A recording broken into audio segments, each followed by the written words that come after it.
नमस्कार। अभी मैं हूँ छत्तीसगढ़ के बीजापुर में और हमारे साथ में है गोपी मोडियम जी। गोपी मोडियम, सही? अ, गोपी जी का जो नक्सल जीवन रहा, वो तकरीबन 20 साल का है और 2020 में 2020 के मई में इन्होंने सरेंडर किया है। हम इनसे इनकी पूरी कहानी सुनेंगे जो 2002 से 2020 की जो कहानी है, जो 18 साल की जो कहानी है इनकी, 18 साल, 20 साल जो भी कहिए। कि ये जो इनका जो पूरा नक्सल जो उस समय 2002 की अगर हम लोग बात करें उसके बाद जो समय रहा तो नक्सल उस समय अपने चरम पे था। उस समय नक्सलवादियों ने कई सारे तमाम अपने उन्होंने अटैक किए सीआरपीएफ के ऊपर, नॉर्मल जवान के ऊपर, कांग्रेस के नेताओं के ऊपर, सामान्य जनता के ऊपर। तो कई सारे सीरीज़ ऑफ अटैक्स जो है मेजर वो उसी दौर में हुए और उसको इन्होंने बहुत ही नज़दीक से देखा है, बहुत नज़दीक से जाना है। कुछ ऑपरेशंस का ये हिस्सा भी रहे हैं और कुछ बड़े जो कमांडर हैं उनके साथ भी इन्होंने गोपी जी ने काम किया है। हम इनसे बात करेंगे और इनके पूरे अनुभव को सुनेंगे। गोपी जी नमस्कार। आप मुझे शुरू से बताइए कि आप किस तरीके से नक्सल संगठन को जॉइन किए और उसके बाद की जो आपकी यात्रा रही और बाद में यहाँ सरेंडर करने तक इस पूरी अपनी यात्रा को मुझे बताइए? मैं जो बचपन में मेरे ग्राम में रह के जो खेती किसानी कार्य कर रहा था, हुँ, उस दौरान नक्सल संगठन हुँ। के तौर वहाँ देखेंगे। हाँ। जो हमारे ग्राम में आते थे, आके गाँव वालों को सबको बुला के मीटिंग लगाते थे कि उस मीटिंग में हम लोग सोते थे, मतलब नाच गाना नक्सली आके गाँव में करते थे, उसको देखने के लिए हम लोग गाँव वालों के साथ हम लोग भी जाते थे। तो नक्सली बोलते थे कि जल जंगल जमीन के लिए हमने जो हथियार उठाए, इसलिए हम शासन के खिलाफ लड़ रहे हैं करके जो मीटिंग में गाना गाते थे, फिर भाषण भी देते थे, हुँ, उसको हम लोग जाके सुनते थे। हुँ। धीरे-धीरे नक्सल मूवमेंट हमारा गाँव में ज़्यादा ही हो गया। कौन-सा गाँव था? ग्राम शेरकंटी, अच्छा, ये किस डिस्ट्रिक्ट में पड़ता है? बीजापुर। बीजापुर में, ठीक है। तो ऐसा बोलते थे, तो हमारे गाँव में कुछ लोग नक्सलियों द्वारा जो कमिटी बना दिए थे, उनके जो टीएकेएमएस करके 5 लोग थे, उन लोग भी बोलते थे कि ठीक है, अपने लिए लड़ रहे हैं, इसलिए गाँव के युवती जो संगठन में भर्ती होना है, भर्ती होके अपने संगठन को विस्तार करना है, हथियार लेके शासन के साथ हुँ, जो लड़ना है, हुँ, करके ऐसे बोलते थे। हुँ, तो हम लोग 4 भाई थे, 4 भाई में से मैंने क्या किया, 4 भाई हैं, इन लोग बोल रहे हैं चाहिए इनका भी कहीं शासन होगा, कहीं देश होगा, हुँ, इसलिए जो शासन के साथ इन लोग भी लड़ रहे हैं। हुँ। जो बोल रहे हैं सही हो सकता है करके मैं आपको लगता था इनका अलग देश है, हाँ, नक्सलियों का अलग देश है, नक्सलियों का अलग कहीं देश होगा। ऐसा आपको लगता था? हाँ, लगता था। तो मैंने भी ठीक है, वो जो खा रहे हैं, सही खा रहे हैं बोल हुँ, के मैंने उनका नाच ज़्यादा हँसते मतलब उनके नाच-गाना को देख के मैं हुँ, प्रभावित होके उसमें हुँ, भर्ती हो गया। हुँ। भर्ती हुआ गंगालूर एरिया कैंप के अंतर्गत जो पीएलजीए सदस्य के पद पे भर्ती हुआ ठीक है। 2002 में। पीएलजे का full form people's liberation people's guerrilla liberation guerrilla army. Army, PLGA हाँ। उसमें भर्ती हो गया। भर्ती होने के बाद उस समय एक पश्चिम बस्तर डिवीज़न के नाम से बीजापुर जिला को जाने जाते हैं। हुँ, उसमें डिवीज़न का सचिव था गणेश उइके करके, हुँ, एजेंसी मेंबर था। हुँ, उसने मेरे को भर्ती कराया, भर्ती कराने के बाद उसी के साथ मैंने 1 महीना साथ में था। हुँ, उसके बाद मेरा को गंगालूर एरिया कमिटी से मध्य एरिया कमिटी के लिए आपका बदली हो रहा है, वहाँ चले जाना है, वहाँ संगठन के लिए वहाँ रह के काम करना है करके उस मध्य एरिया कमिटी में भेजा गया। ठीक है। वहाँ चला गया, वहाँ जाने के बाद वहाँ के जो टीवीसी मतलब रीजनल कमिटी और एक एरिया कमिटी सचिव था, हुँ। उन्होंने मेरे से पूछे कि हम बदली होके आए हो, आपको भोपालपट्टनम एलओएस में सदस्य के तौर पर रहना कितनी उम्र थी आपकी उस समय समय जब मेरा 16-17 16-17 साल की? वहाँ भेज दिए, वहाँ भेजने के बाद मैं 2 माह तक भोपालपट्टनम एलओएस में सदस्य के तौर पर काम किया। इसके बाद फिर जिला कमिटी ने मेरे को भोपालपट्टनम एलओएस से फिर बीजापुर पश्चिम बस्तर डिवीज़न में नक्सलियों का 2 नंबर प्लाटून था उस समय। उस प्लाटून में आपका बदली हो गया, वहाँ जाना है। जाओगे कि यहीं रहोगे करके पूछे, आप लोग बदली किए तो जाऊँगा बोल के मैं अपने जैसे प्लाटून में चला गया हुँ, 2002 जुलाई में। हुँ। तब से लेकर 2006 अप्रैल तक मैं प्लाटून नंबर 2 में काम किया। ठीक है। वहाँ काम करने के बाद उस समय 2005 में जो चालो जुडूम शुरू हुआ, जुडूम के दौरान चालो जुडूम कराने के लिए नक्सलियों ने 1-2 नंबर प्लाटून को 4 प्लाटून में विभाजित किए। हुँ, विभाजित करने के बाद 12 number platoon Gangalur area committee ने बनाना था, उस प्लाटून के लिए मेरे को बदली करके दे दी। हुँ। तो मैं 2006 अप्रैल में बदली होके गंगालूर एरिया कमिटी में आया ठीक है, प्लाटून 2 से। ठीक है। आने के बाद इसी प्लाटून में मैं 2008 विधानसभा चुनाव तक छत्तीसगढ़ विधानसभा हाँ, चुनाव जो होना था। विधानसभा तक उस नहीं था उसमें हुँ, 2007 2007 दिसंबर तक मैं उस 7 भी नहीं है 6 दिसंबर हुँ, तक प्लाटून में काम किया। हुँ, उसके बाद फिर 2007 जनवरी से मेरे को गंगलूर एरिया काम के अंतर्गत हुँ, एक एलजीएस कमांडर के लिए प्लाटून से बदली किए। हुँ, लोकल गुरिल्ला स्क्वाड हुँ। उसमें बदली किए। ठीक है। हाँ, उसमें मैं 2008 विधानसभा चुनाव जो हुआ, हुँ, तब तक मैं उस प्लाटून एलजीएस के कमांडर था। हुँ। उसके बाद मेरा बदली हुआ एलजीएस कमांडर के बाद गंगालूर एरिया जनता सरकार अध्यक्ष अच्छा, अध्यक्ष के लिए एलजीएस कमांडर से बदली। जनताना सरकार जो वहाँ पे वो लोग चलाते हैं उसका, नक्सलियों का जो नक्सलिया। एरिया जनता हाँ, सरकार उसमें बदली किए। वहाँ पे मैं 2008 नवंबर से फिर 2014 तक करे। ये पूरा समय आपकी ट्रेनिंग चलती रही और आप प्रमोट होते गए। वहाँ काम किया। हाँ, वहीं काम करने के दौरान मेरा को 2009 में गंगालूर एरिया कमिटी का सचिव में भी प्रमोट किए। ठीक है। सचिव भी था और गंगालूर एरिया कमिटी अंतर्गत जनता सरकार अध्यक्ष भी था। 2 हुँ, पद मैं अकेला था। अच्छा, उसके बाद फिर रहते-रहते मैं कुछ तबीयत खराब था मेरा 2014 में, तो मैंने बताया मैं जनता सरकार में नहीं रहूँगा। अच्छा। बोलने पर फिर मेरा को वहाँ से बदली करके दूसरा महिला को क्या हो गया था तबीयत को? छाती में बहुत सीने में दर्द देता था। अच्छा, उसके चलते चलने के लिए दिक्कत हो रहा था। ठीक है। तो अस्पताल भी इलाज करने के लिए नहीं भेज रहे थे। तो मैं नहीं रहूँगा, ऐसे जो भी काम दोगे उसको करूँगा बोला। हुँ, उसके बाद फिर रहते-रहते मेरे को 2015 या 15, 16, 17 के बीच में फिर पश्चिम बटालियन के नाम पे एक डिवीज़न जनता सरकार बनाए। हुँ।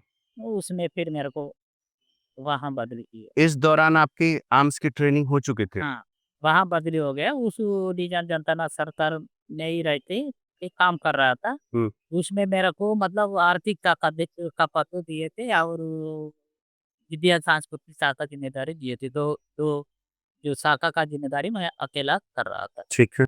2020 में मैं जो नक्सल संगठन छोड़ने का कारण ये था कि उससे पहले 2016-17 के बीच में जो नोटबंदी हुआ, हुँ, उस दौरान मेरे एक भतीजा था, हुँ, मेरे गाँव का ही था। हुँ, इसके साथ मैं 12,000 रुपए नोटबंदी के लिए दिया था। हुँ, वो पैसा मेरे को वापस बैंक से लाके छोड़ना था, हुँ, लेकिन वो आया नहीं। हुँ, मैं फिर पुलिस पकड़े तो नहीं, यहाँ रहूँगा तो फिर मुश्किल होगा करके मेरे गाँव से निकाल के हुँ। दूसरा ग्राम जा रहा था, लेकिन गंगालूर रोड क्रॉस करना था। ठीक है। तो पुलिस आरोपी थे, तो मैं उस जगह रुका था, तो हुँ, उन लोग मेरे पीछे-पीछे आके वहाँ मिले, उनसे बातचीत किया। हुँ, उस बात को नक्सलियों ने शक किया कि उनके परिवार में से पुलिस में है, हुँ। उनको ये गोपनीय तरीके से किसी सुनसान जंगल में बुला के मतलब आपको उनको ऐसा लगा कि आप खबरी हैं, हाँ, मुखबिरी कर रहे हैं। ऐसा करके मेरे से 2018 में जो एरिया कमिटी मीटिंग होता है, हुँ, उसमें पूछताछ की। हुँ, तो मैंने बोला ऐसा कुछ नहीं है, मैं कैसा बिना पूछे उनको बुला के मिलूँगा, वो भी आके मेरे से कैसे मिलेगा? हुँ,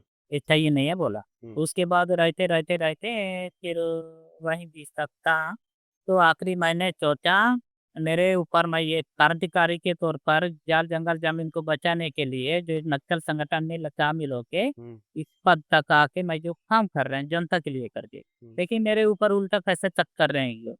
हुँ, तो मेरे को अच्छा नहीं लगा, मैं बहुत सारी चीज़ों को सोच के उसके बाद मैं इस नक्सल संगठन को छोड़ के हुँ।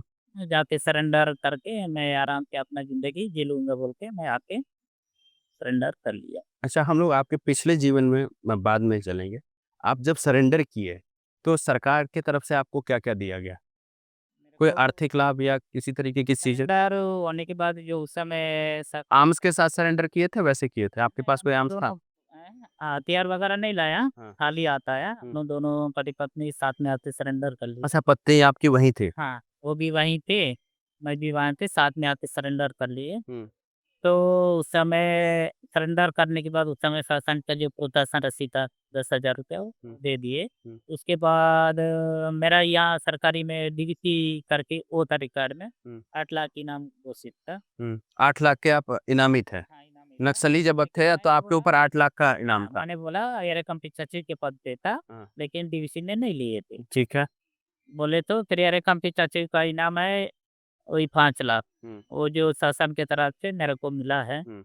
उसके बाद शासन की तरफ से जो भी पुनर्वास नीति के तहत देने का वो तो अभी आप क्या करते हैं?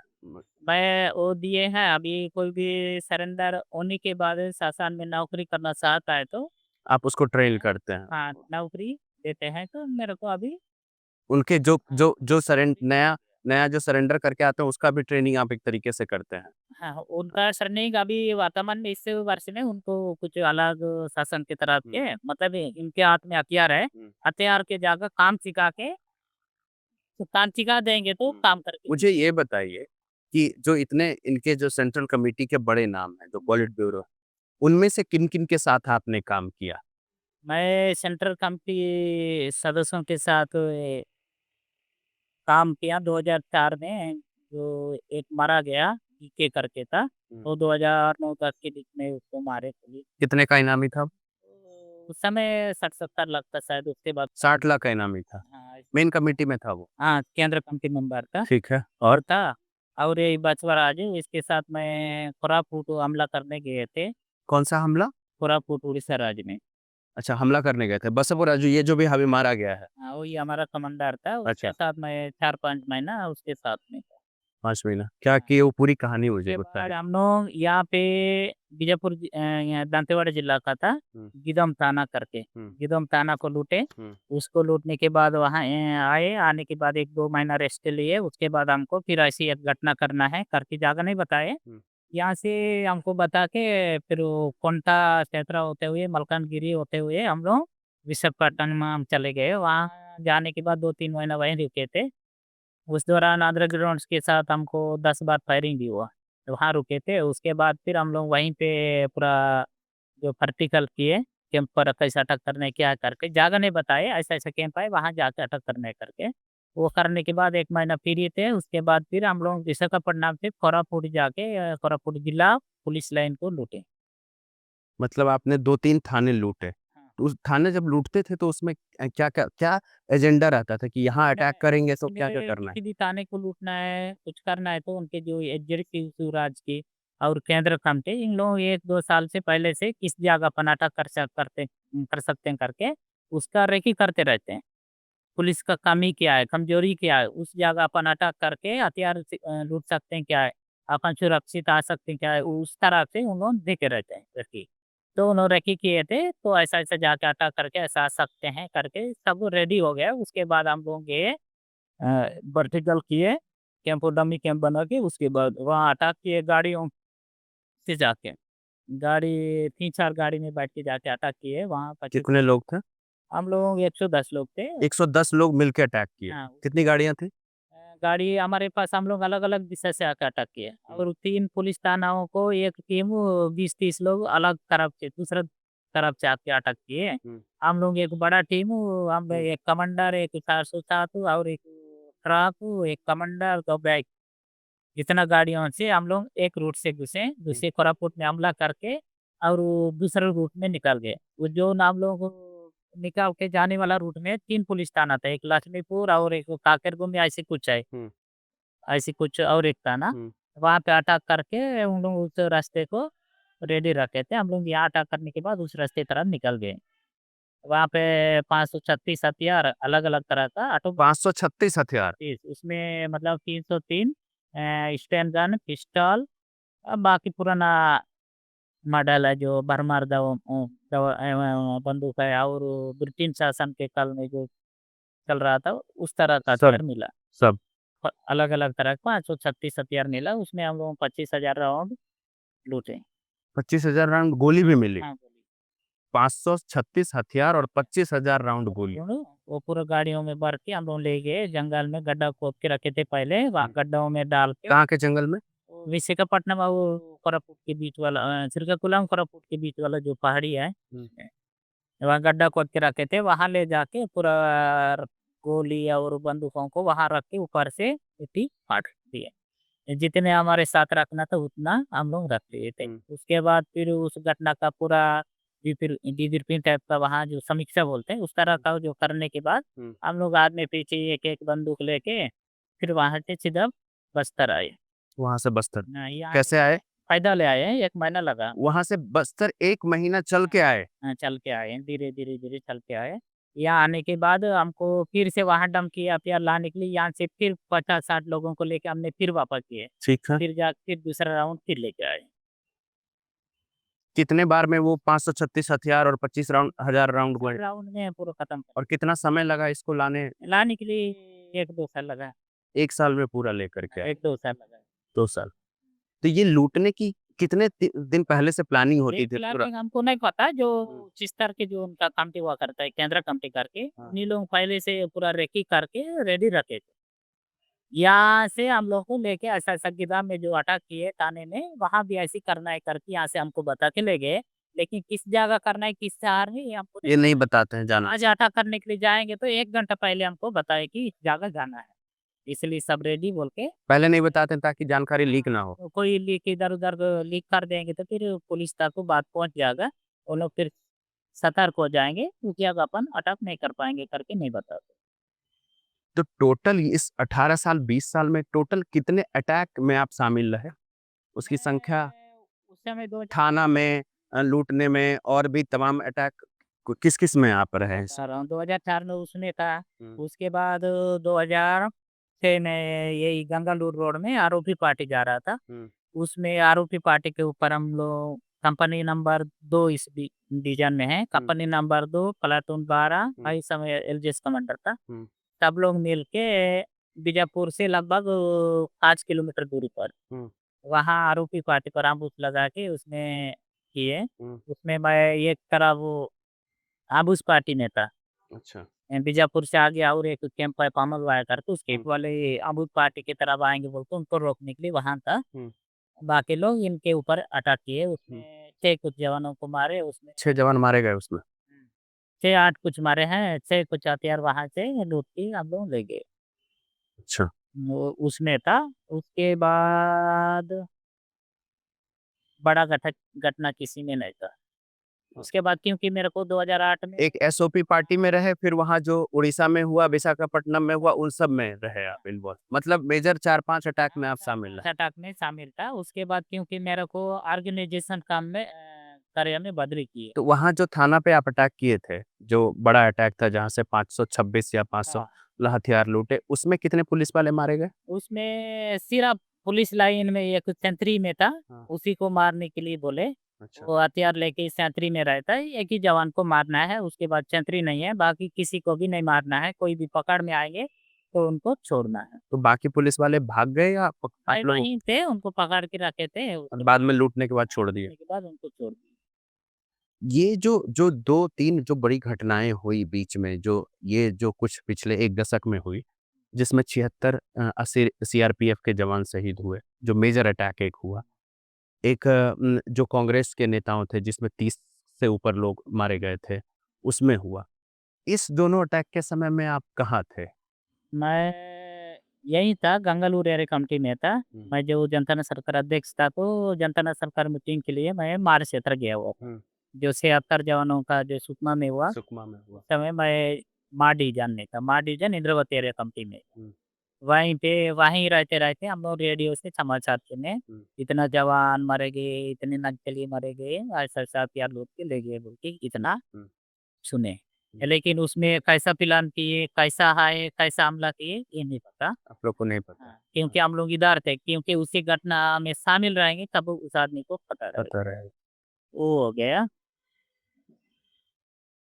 और ये जो जो कांग्रेस नेताओं को मारा गया, उसके पीछे की क्या वजह थी? उससे नेताओं को पहली बार हुआ था कि जब नेताओं को मारा गया था? मतलब वो जो नक्सल संगठन का जो विचारधारा है, हुँ, मतलब कोई भी चुनाव पार्टी में है, हुँ, अभी मान के चलो अपने बीजेपी हो, कांग्रेस हो, सिपाही हो, सीपीएम हो, हुँ, इस तरह का जो चुनाव पार्टी है, हुँ, इन पार्टियों को नक्सली नहीं मानते हैं, ये पार्टी सब गलत है, हुँ। अपना ही पार्टी सही है करके जो सीपीएम माओइस्ट सिर्फ सही हाँ, है। ये सही है, हुँ, वो फिर आप हुँ, जनता को झूठ बना के चुनाव जीतते हैं, उसके बाद जनता को कुछ देते नहीं है, हुँ, करके सभी पार्टी को नक्सल सिद्धांत की तरफ से विरोध करते हैं। हुँ, तो उसमें कौन नक्सलियों के खिलाफ रहेंगे, उसी को भी केंद्र कमेटी और राज्य कमेटी, जिला कमेटी निर्णय लेके हुँ, किस-किस को मारना है, क्या करना है, उन्हीं लोग डिसाइड करते हैं। हुँ। नीचे वाला कैडर उसमें कुछ नहीं नहीं रहता है। रहता, ऐसा है। अच्छा। आप बताएँ कि आपकी पत्नी भी सरेंडर की। आपकी शादी वहीं पे हुई थी? हाँ, नक्सल संगठन में ही हुई मेरे। वो आप भी उसी में थे।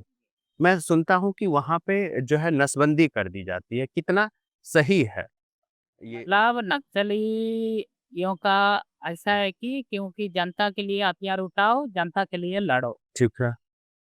ऐसा बोलते हैं। इसलिए उनके बच्चे नहीं रहना चाहिए क्योंकि जनता के लिए हथियार उठाए तो जनता के लिए लड़ के जान दो, अच्छा। ऐसा है। इसलिए बाल-बच्चे नहीं रखना है करके उनको पहले नसबंदी कराते हैं, हुँ, उसके बाद शादी करा देते हैं। हुँ, किसी का इच्छा नसबंदी करने का नहीं भी रहेगा, हुँ, तो तब तक उस आदमी को नसबंदी नहीं करोगे, तब तक आपको शादी नहीं करा देंगे हुँ, करके ऐसे ही रसेंगे। हुँ, क्योंकि वहाँ अलग-अलग गाँव से, अलग-अलग एरिया से जो लड़की-लड़के उस नक्सल संगठन में भर्ती होते हैं। हुँ, भर्ती होके वहाँ काम करते-करते एक-दूसरे को पसंद करके शादी करने का विचार हुँ, जताते हैं। हुँ, जताने के बाद फिर उनके जो कमांडर रहते हैं, उनको बोलते हैं कि हम शादी करना चाहते हैं। हुँ, नहीं तो फिर कमांडर को बोलते हैं कि मैं फलाना लड़की से शादी करना चाहता हूँ। हुँ, आप लोग उसकी पूछ के देखो मेरे से शादी करेगी कि नहीं? हुँ, ऐसा पूछते हैं। हुँ, पूछने के बाद इन लोग क्या करते हैं, ठीक है इनका रिश्ता जुड़ेगा, नहीं जुड़ेगा उसको देखेंगे।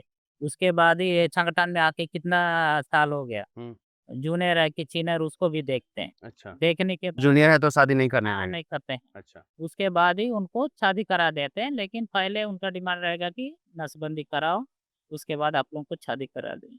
अच्छा। आपकी नसबंदी हुई थी? ऐसा करके फिर नसबंदी कराएँगे, उसके बाद शादी करा देंगे क्योंकि बाल-बच्चे रहेंगे तो फिर परिवार के लिए सोचेगा, बच्चे के लिए सोचेगा। पुलिस के हुँ, साथ लड़ के जनता के लिए लड़ के मैं जान दूँगा करके ऐसा नहीं सोचेगा। भावनात्मक रूप से सोचेगा हाँ। चीज़ों को। करके इसलिए उन लोग बच्चे नहीं रहने के लिए नसबंदी करा के वो कराते हैं। मेरे को मैं भी ऐसे ही बोला, बोलने के बाद उस समय मेरे को भी नसबंदी कराओ तभी आपको कराएँगे। ठीक है। शादी बोले तो फिर अभी वहाँ का नियम वही है। तो मैं भी उस समय क्या बोलता है ठीक है कराऊँगा बोल के फिर बोला उसके बाद मेरे को भेज दिए थे हाइरी महाराष्ट्र। कहाँ भेज दिए थे? हाइरी हाइरी हैरी। हाँ, ये हाइरी जगह है कोई? हाँ, गढ़चिरौली है जिला गढ़चिरौली। महाराष्ट्र। अच्छा, हाइरी महाराष्ट्र भेज महाराष्ट्र दिए थे नसबंदी के लिए? हाँ, वहाँ हाइरी में गया था वहीं सरकारी अस्पताल में मेरा जो नसबंदी कराए उसके बाद फिर आया 1 महीना बाद मेरा को शादी कराया।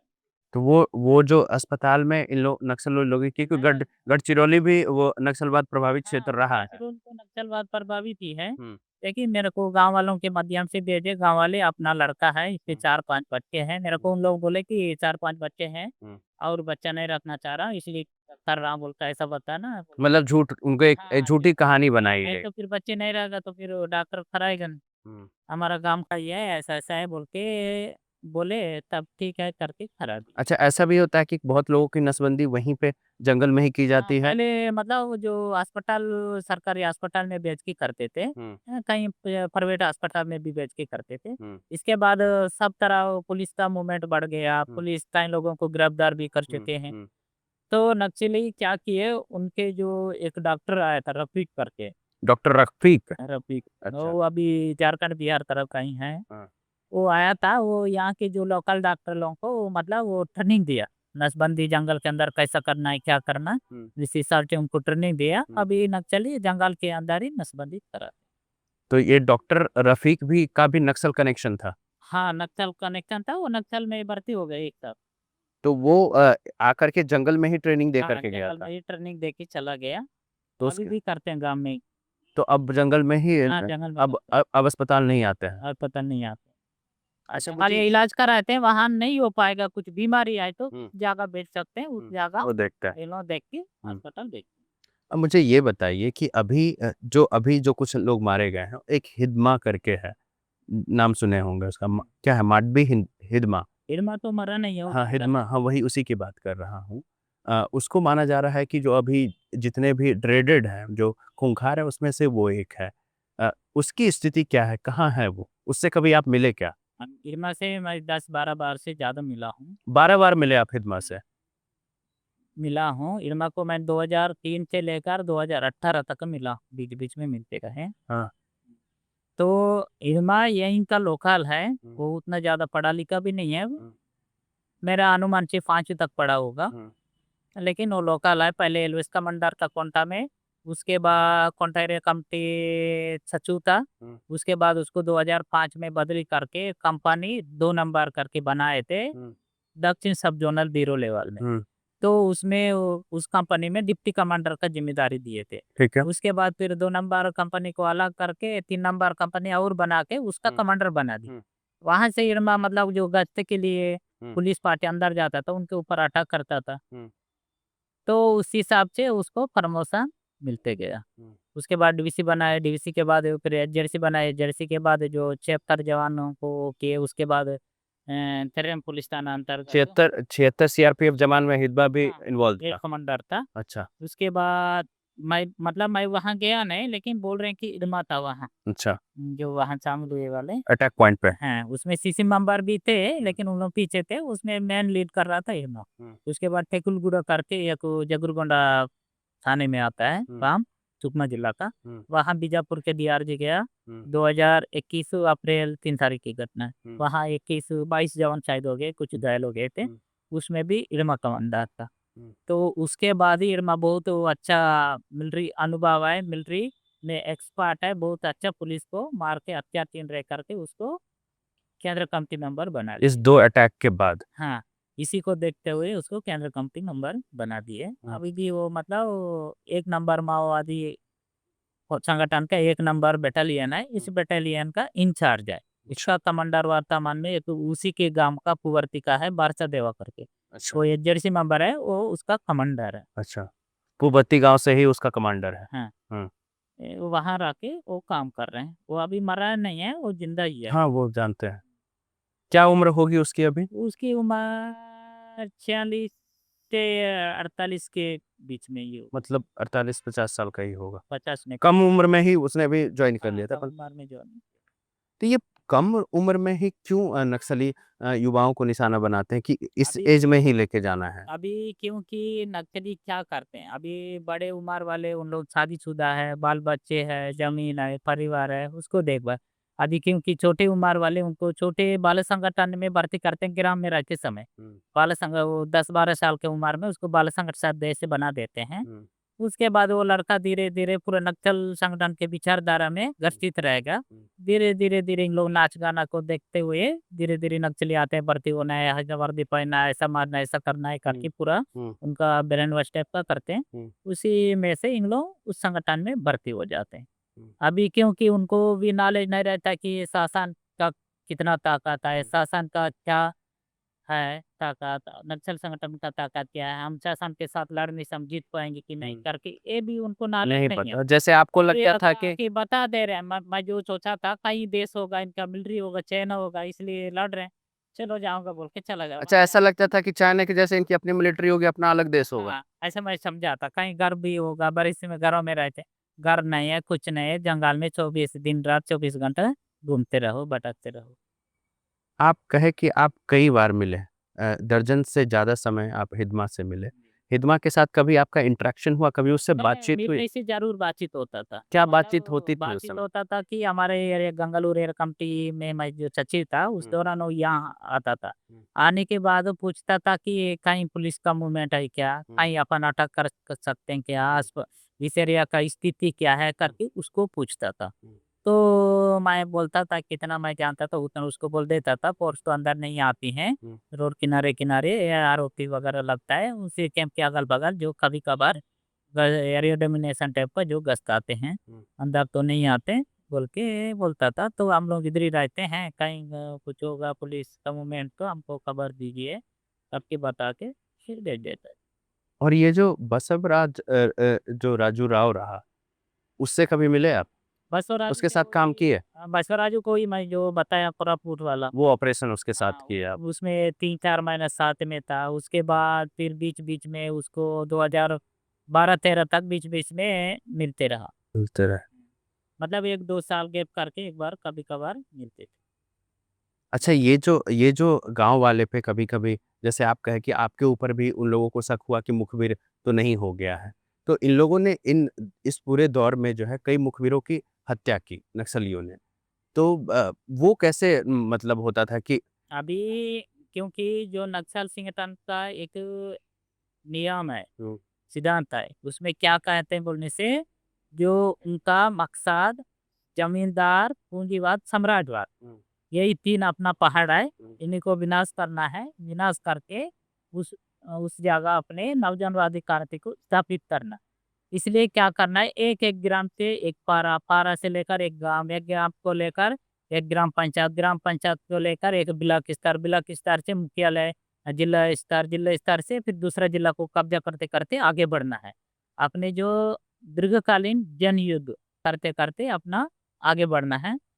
पूरा अपने संगठन बनाते-बनाते अपनी मिलिट्री फॉर्मेशन को बढ़ाते आगे बढ़ना है। जो इस लुटेरी शासन को खत्म करके अपना नवजनवादी क्रांति को खड़ा करना है। जनता को लेके अपन लड़ना है, हुँ, करके जो नक्सली नारे देते हैं। तो उसमें क्या हो रहा है बोलने से, गाँव वाले बहुत सारे गरीब लोग हैं, अशिक्षित लोग हैं।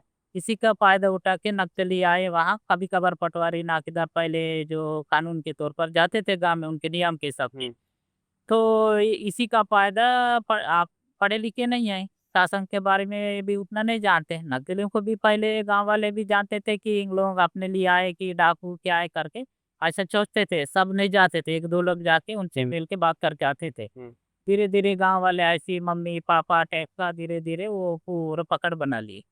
बनाने के बाद गाँव वालों को मुखबिर के नाम से क्यों मार रहे हैं बोलने से, अभी कोई बस्ती अपने रोज़ी-रोटी के लिए आता है, कोई मज़दूरी करने के लिए जाता है। हुँ, तो कहीं पुलिस रोड में ट्रैफिक पुलिस खड़ा हो गया, नहीं तो पेट्रोलिंग पार्टी पुलिस आए, तो कहाँ के कहाँ जा रहे इतना पूछ लिए। कोई दूसरा गाँव वाला उसको देख लिया कि फलाना आदमी को पुलिस से बात कर रहा था। ये बात नक्सलियों तक पहुँच गया। फिर नक्सली क्या करते, पुलिस से बात कर रहा था, मैंने यही तो पुलिस का मुखबिर तो नहीं है करके उसको पकड़ के इंट्रोगेशन करते। आदमी कितना भी मार खाएगा, आखिर ये था बोल के भी बोलेगा ज़बरदस्ती। तो इसी शक में खुद के सुरक्षा में गाँव वालों का जान ले रहे। मैं वहाँ रहते-रहते मैं सारी चीज़ सोचता था। पहले वहाँ जाने के बाद मैं भी उन लोग जैसा बताने वैसे ही काम करता था। हुँ, उसके बाद धीरे-धीरे मेरा नॉलेज भी बढ़ गया, मैं संगठन के बारे में समझ भी गया। हुँ, तो मैं बोला गाँव वालों के नाम से लड़ रहे हैं, फिर गाँव वालों को ही मुखबिर के नाम से मारते जाएँगे तो गाँव वाले खत्म हो जाएँगे, गाँव वाले साथ नहीं देंगे। हुँ, तो अपन किसके लिए लड़ना है? हुँ, करके ऐसा बोला।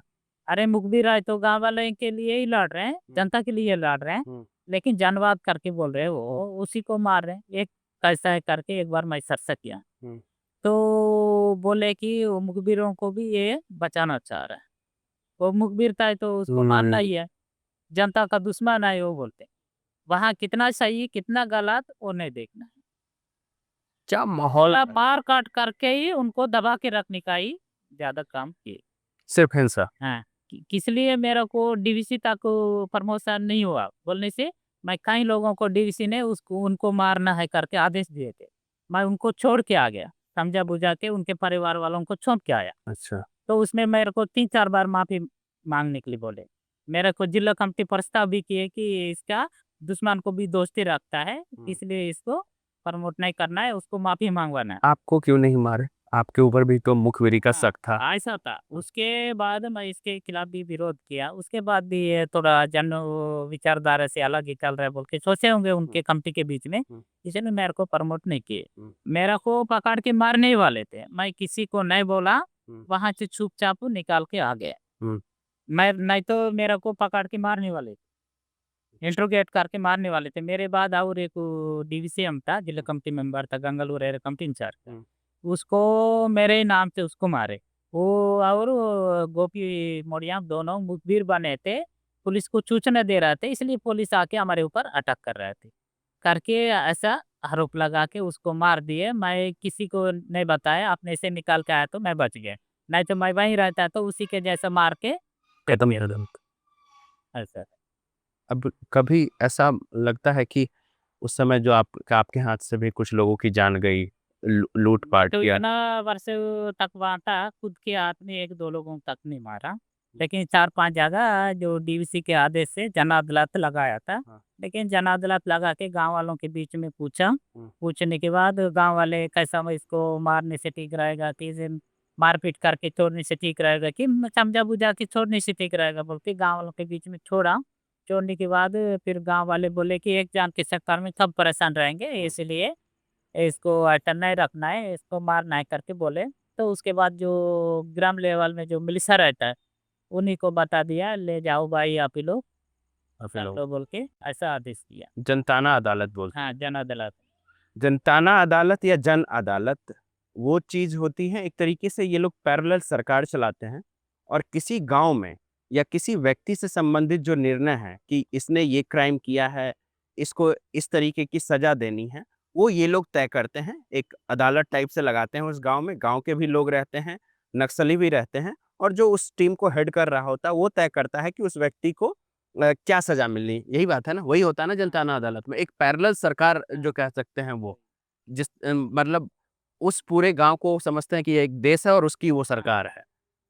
उसी में जनता का वोटिंग वोटिंग करके मारना है करके अच्छा मतलब उसमें भी वोटिंग कराते पहले हैं? तय करते हैं डीवीसी। हाँ। DVC divisional committee incharge, divisional committee सचिव, हुँ। डीवीसी इन लोग डिसाइड करते हैं उसको मारना है करके। लेकिन अपने से ले जाके मारेंगे तो फिर गाँव वाले इन लोग जनता के लिए बोलते हैं, फिर हमको बिना पूछे मार रहे हैं।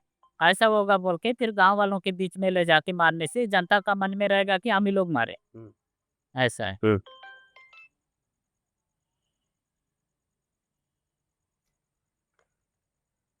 अभी आपके बच्चे हैं, एक बच्चे हैं। तो ये जो रिवर्स वेसेक्टोमी होती हाँ, है उसी के हाँ, माध्यम से री-ऑपरेशन कराया। री-ऑपरेशन कराए उसके बाद बच्चा अभी और परिवार में मतलब कौन-कौन मेरे है? को शासन के तरफ से, पुलिस विभाग के तरफ से बहुत सहयोग किए। हुँ। उसी सहयोग के तहत मैं जाके अ, री-ऑपरेशन कराया तो मेरे को बाबू आ गया, क्या है बेटी है, बेटा है? बेटा है। आप जब परिवार में हैं कितने साल का बेटा है? अभी 2 साल का 2 साल कंप्लीट का। है। उसको देखते हैं कैसा लगता है? बहुत अच्छा लगता है। कभी मन में आता है कि ये जो 20 साल हुए वो बर्बाद हुए? पहले से अगर रहते अभी तो पहले परिवार उधर रहता। रहते समय हुँ। मेरे को समझ में नहीं आ रहा था। अभी मैं वहाँ रहते-रहते भी सोचता था कि इतना बड़ा सरकार है, फिर इतना बड़ा सरकार के साथ भारत सेना है, तो इनके साथ लड़ के जीत पाएँगे, नहीं जीत पाएँगे करके मेरे मन में था। हुँ। लेकिन फिर भी यहाँ आया तो क्या करूँ, यहीं मर जाऊँ, कहीं भी मरना है। यहाँ तो आ गया, अभी घर वापस तो नहीं जा सकता, करके ऐसा सोचता था मेरे मन में। उसके बाद अभी शासन के तरफ से और उनके जनता ने सरकार के बारे में 1-2 बात बताना चाहता हूँ।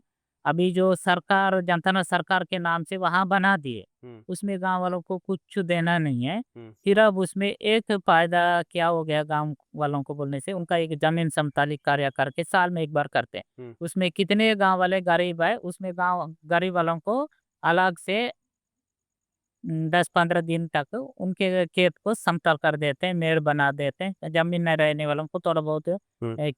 जंगल नहीं रहने की जगह थोड़ा काट के हुँ। उसको खेती करा देते हैं। वो हुँ। थोड़ा फ़ायदा हो गया। हुँ। बाकी जनता ना सरकार आई तो आप लोगों को कोई परेशानी नहीं है करके वो सिर्फ़ नारा में रहा गया। लेकिन गाँव वालों को कुछ उसमें मिलना नहीं है। हुँ। अभी जनता ना सरकार में मैं कई साल रह चुका हूँ। हुँ।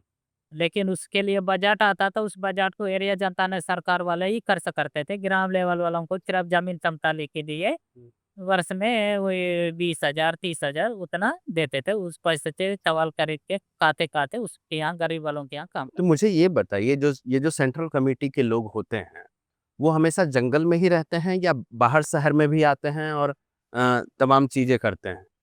नहीं, इन लोगों पहले 2004-5 तक 6-7 तक शायद कुछ लोग जंगल के अंदर थे, कुछ लोग बाहर शहर में थे, हैदराबाद, बम्बई, रायपुर, पटना, भोपाल ऐसी जगह, बेंगलुरु ऐसी जगहों में। लेकिन उस समय बहुत गिरफ्तार भी हो गए। अच्छा। उनकी टेक्निकल टीम भी बाहर था पहले, भोपाल में था। वहीं से अलग-अलग पार्ट देसी हथियार अलग-अलग पार्ट बनवा के नकल के अंदर बेचते थे। यहाँ लाके उसको फिटिंग करते थे। बहुत गिरफ्तार होने का देख के शहर के अंदर वाले हुँ, जितने भी थे सबको जंगल के अंदर बुला लिए। हुँ, अभी भी शहर में नहीं है बोलने से अभी भी होंगे, हुँ, लेकिन उसको गोपनीय तरीके से हुँ। रख के कार्य करा रहे हैं। क्योंकि कोई टारगेट आदमी है, जान पहचान है, उसको जंगल के अंदर बुला लिए, कोई नया भर्ती करके उनको शहर के अंदर रखे होंगे। तो ये जो जो सेंट्रल कमिटी के लोग होते हैं, उसमें कई लोग कहते हैं कि वो लोग बाहर भी ट्रेनिंग लेने के लिए जाते हैं। जैसे बसव राजू बाहर ट्रेनिंग लेकर के आया था। तो ब बाहर ट्रेनिंग लेने कहाँ जाते हैं वो लोग? मतलब इसका मैं कभी देखा नहीं, हुँ, लेकिन मैं भी वहाँ रहते-रहते बोलने का सुना हूँ। हुँ। लेकिन पहले जो श्रीलंका भी कहीं गए थे, इधर वो चाइना भी गए? नहीं, नहीं अपने देश के उल्पा नागालैंड, मिज़ोरम तरफ जो हुँ, हुँ, हुँ, चल रहा था हुँ, जाति संघर्ष, हुँ। उन लोग भी आए थे यहाँ इनको ट्रेनिंग देने के लिए।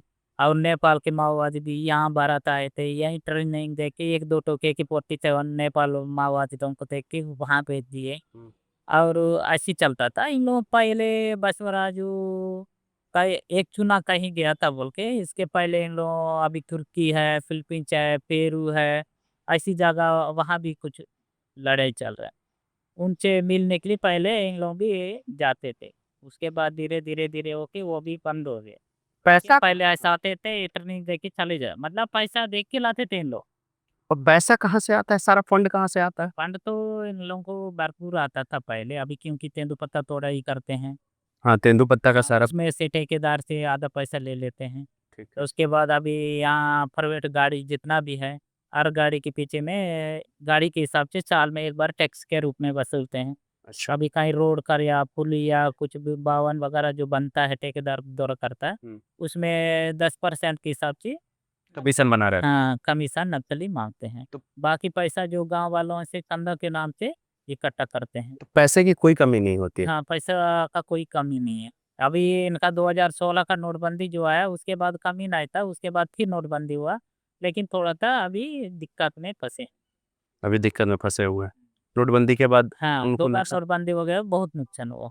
उनको पैसा कहाँ-कहाँ दिए, वो पैसा वापस फिर उनको मिला भी नहीं। कुछ पैसा कहाँ-कहाँ छड़ भी गया, दे नहीं पाए। और हथियार कहाँ से लाते हैं?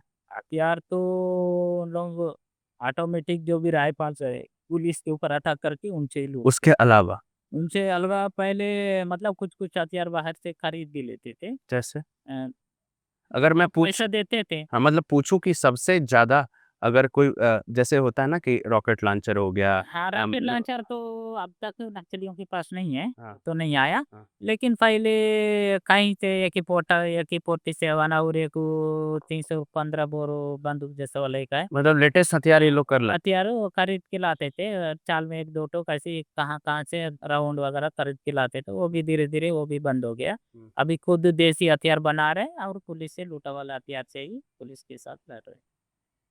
अभी जो मान लीजिए कि जो ऑपरेशन शुरू हुआ है, जो पिछले 2-3 वर्ष में जिस तरीके से नक्सलियों के खिलाफ एक मुहिम सरकार ने छेड़ दी है और सिक्योरिटी फोर्सेज़ ने, क्या लगता है आपको कि ये मुहिम कितने दिन तक चलेगी? जो नक्सलवाद आपको लगता है कि अभी कभी खत्म होगा? अभी नक्सलवाद मतलब देश में कहीं इक्का-दुक्का बचे रहेगा, हुँ, पूरा नहीं खत्म होगा, हुँ, मेरे कहने का मतलब। हुँ। अभी इस बस्तर में तो खत्म होना तय है, क्योंकि अभी फोर्स ये मतलब शासन के ऊपर है, जितने जल्दी उनको खत्म करने के लिए शासन सोच समझ कर उनके ऊपर काम करेगी, उस हिसाब से इन लोग खत्म हो जाएँगे।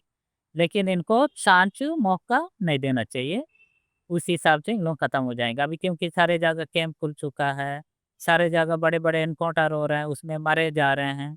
अभी फ़ोर्स का मूवमेंट भी बढ़ गया, हुँ। उनसे कैसा लड़ना है, क्या करना है, ये भी इन लोग थोड़ा टेक्निक पता चल गया। भी पता चल गया। ऐसा हो के अभी बचे-कुचे लोग खुद के बचाव पक्ष में जाके बेवकूफ़ पे हैं। दू बैतूल पे। हाँ, बेवकूफ़ में हैं। मतलब शासन और पुलिस जितना भी स्पीड से कार्य करेगी, उतने स्पीड में उनको खत्म कर सकते। अच्छा मुझे एक चीज़ समझाइएगा कि जब भी इन लोगों के ऊपर हमला होता है और बड़े इसके कमांडर मारे जाते हैं, एक आवाज़ उठती है कि इनके साथ शांति वार्ता की जाए, पीस टॉक किया जाए। ये उनके तरफ से भी ये सुझाव आया, सीपीआई माओइस्ट की तरफ से भी ये आया। जो दिल्ली में बैठे कुछ जो उनके विचार के नेता हैं, उन या लोग हैं, उन्होंने भी कहा कि पीस टॉक करना चाहिए। आपको क्या लगता है कि ये नक्सलियों के साथ पीस टॉक करना चाहिए?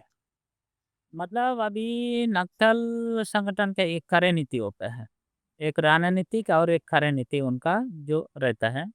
मतलब उसमें नक्सलियों का कहना ये है कि हम शांति वार्ता करना चाहते हैं। हुँ, अभी इतने वर्षों तक इन लोगों कभी शांति वार्ता के लिए बातें नहीं की हुँ, हैं। अभी शांति वार्ता करने चाह रहे हैं। हुँ, एक तरफ से मतलब शासन स्पीड से हुँ, उनको तेज़ी से मतलब उनको खत्म हुँ, करने के लिए सोच रहे हैं। हुँ, तो इस समय उन लोग शांति वार्ता करना चाह रहे हैं तो सरकार नहीं मानेगी।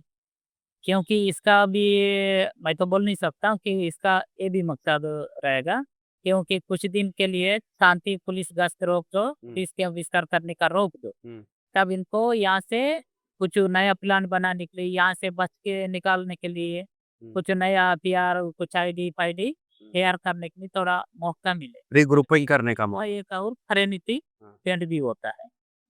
मेरे को लगता है कि अभी सब जगह गिर चुके हैं, कहीं जा नहीं पा रहे। हुँ, तो इस स्थिति में इन लोग शांति वार्ता करके यहाँ से कुछ सदस्य लोगों को बिस्तर क्षेत्र भेज सके, नहीं तो यहाँ बचे कुचे लोग कुछ युद्ध करने के लिए तैयार हो जाए।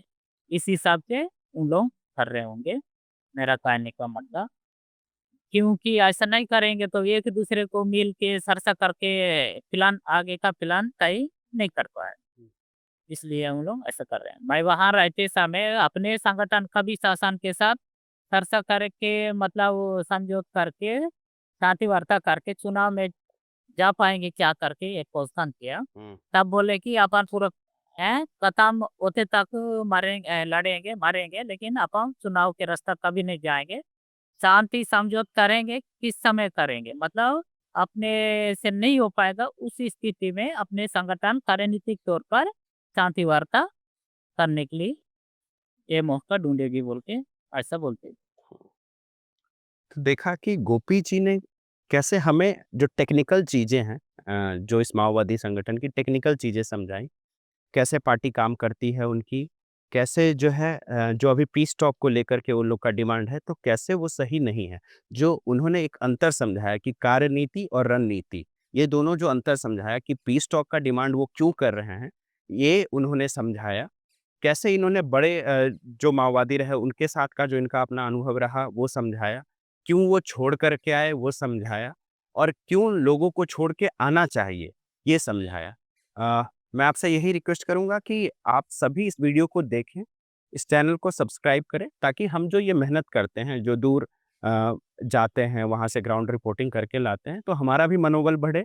अगर आप उसको देखेंगे, ज़्यादा से ज़्यादा शेयर करेंगे, तो उससे हमारा मनोबल बढ़ेगा, हमारी जो टीम है, जो ज़मीन पे मेहनत करती है और हज़ारों किलोमीटर चल के जाती है, जंगल में जाती है, लोगों को ढूँढती है, सही व्यक्ति को चुनती है कि किनसे बात करनी चाहिए। तो ये जो सारी मेहनत है हमारी तभी सफल हो पाएगी जब आप इस वीडियो को देखेंगे और ज़्यादा से ज़्यादा साझा करेंगे। आपका बहुत-बहुत धन्यवाद गोपी जी।